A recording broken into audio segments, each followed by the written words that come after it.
Street Fighter.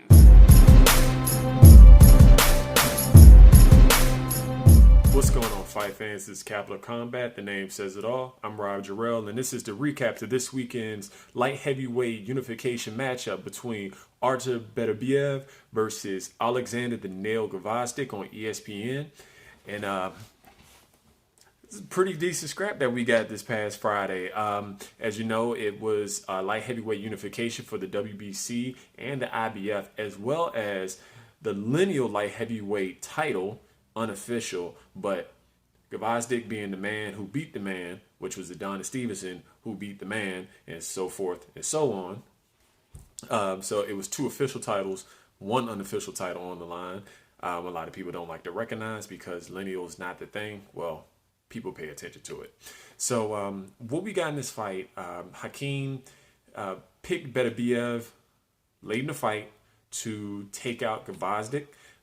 He mentioned that Beterbiev was going to be able to come forward. He was going to press Gvozdyk. Gvozdyk was going to be the better boxer throughout the fight. I told him I felt that Gvozdyk would be much more fluid, like a lot of other Ukrainian fighters, such as Lomachenko and Usyk. But Beterbiev, being also another Eastern European fighter, actually a Russian fighter in the vein of Kovalev and Dmitry Bivol, very little head movement. They can come forward, but the one thing I've noticed that Kovalev does, Bivol does, and also Beterbiev does, especially in this fight, is that he does not load up on his punches. He does not load them up much. He can get his punches from point A to point B very straight, no load up, no cocking back, and he did that quite a bit in this fight. So just to kind of go from the fight, Gvozdyk started off well, outboxing Beterbiev, really establishing his jab, being more versatile with his jab, feigning upstairs, going downstairs, and then throwing a double and triple jab, downstairs, upstairs, downstairs, downstairs, downstairs, upstairs, and landing that overhand right and escaping away from Beterbiev's power hand, which is his right hand. And he did that quite a bit. But a lot of the times when he was caught in the mid-range and close range, Beterbiev was able to get off. A lot of the times you could tell that he was, even though he was short about an inch or two, he was a much more physically strong man in the ring. And he could take a great shot away from Gvozdyk. So what we got here was Gvozdyk really hitting him from the outside, moving away, getting, using that fluidity to stay away from that power hand of Beterbiev. But Beterbiev being someone that not only throws those very straight punches, very thudding punches, getting from point A to point B, he was able to carry Gvozdyk fast throughout the fight, coming forward and moving back just a little bit. He really ate a lot of right hands in this fight.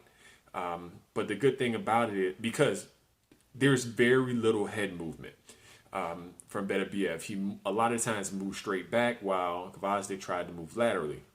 But as you saw the fight go on, a lot of times, and Teddy Atlas, who was the trainer for Gvozdyk, had mentioned this in the corner, and the announcers, Andre Ward, Timothy Bradley, actually pointed this out quite a bit during the fight, is even though he was establishing his jab, a lot of times because Beterbiev was coming forward, inching forward, and trying to carry Gvozdyk fast, he would get caught trying to throw his jab too close to Beterbiev.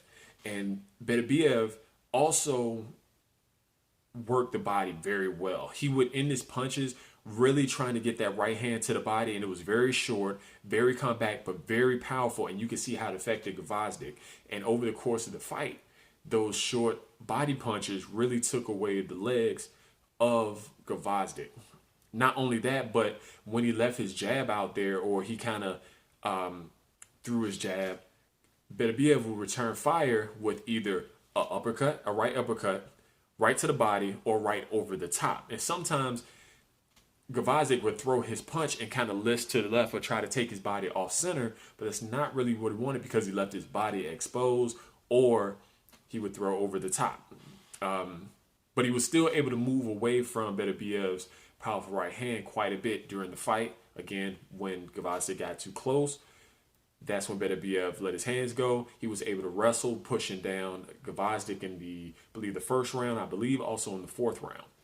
But there was a change in strategy that was mentioned by Timothy Bradley and by the coach of Artur Beterbiev, to start using his left hand to keep Gvozdyk from escaping to his right. So what you would see is every time he threw his right hand, he would try to corral him with the left hand, a hook, or try to throw over the top. And just short, compact, no loading up.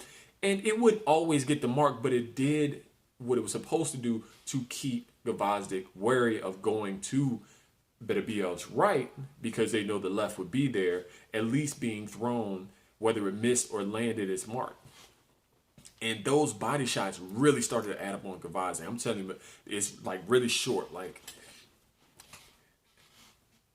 say on Beterbiev, he throws a jab, he throws here, comes under, or throws his left and comes back with the right to the body. And you can hear it. And you can see it really affect Gvozdyk throughout the entire fight. And then when he had a chance, when he started carrying Gvozdyk a little bit faster, started pressing him a little bit more, that's when he started to snap out his jab at Gvozdyk to set him up for the right hand. And that continued until about the 10th round, where Beterbiev caused 3 knockdowns on Gvozdyk from a bevy of shots, and it started to turn into Beterbiev eating right hands to Gvozdyk eating a lot of right hands, because it was facing a mark. He was starting to get he was starting to be in the pocket way too long against a guy who was a much more powerful fighter, a much more sturdy fighter at the same time. Again, you got a Russian fighter who's very sturdy, very built, probably comes down from 200 pounds easy just to make it to the 175-pound limit.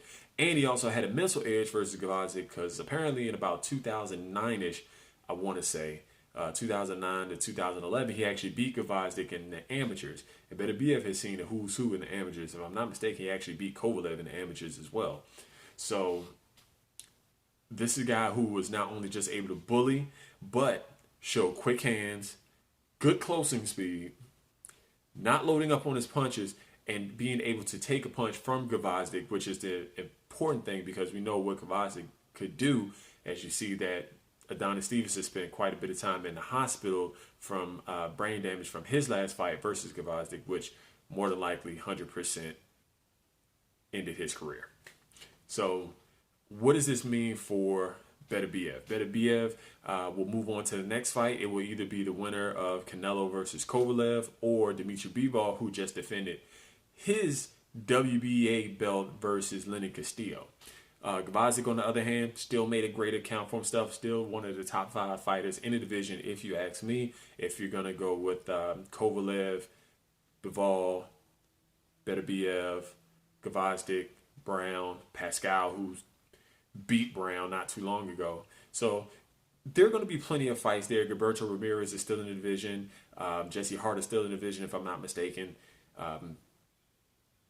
I don't think Badu Jack has officially retired, so he's still hanging around, probably biding his time, from that fight with Marcus Brown, Alida Alvarez, Yuneski Gonzalez, I think is still trying to make a comeback. So there will be plenty of names in that very loaded division for Gvozdyk to rebuild his resume, even though I think he'll start at the back. But until then, that's all I got for you. We saw a great fight versus a possible top 10 pound-for-pound guy in Beterbiev, and we'll see even more when he fights, or if he fights, a Bivol or a Kovalev, or maybe a Canelo. Personally, if Canelo gets past Kovalev, I don't think he wants to see any parts of Beterbiev. Not with that guy's size, strength, and ability to press the action against a guy in Canelo who does not like to be hit. Can take a punch, but not from a guy like Beterbiev. Tell us what you think. Hit us in the comments down below. Hit us up on Facebook, Google+, Instagram, Twitter, Capital Combat, capitalcombat@gmail.com. Be respectful to yourselves, to us. If you haven't liked this video, like this video, subscribe to the channel, and let us know your thoughts. And until next time, fight on. This is round 1, and you've already lost. They don't seem to see that everything we've done is coming.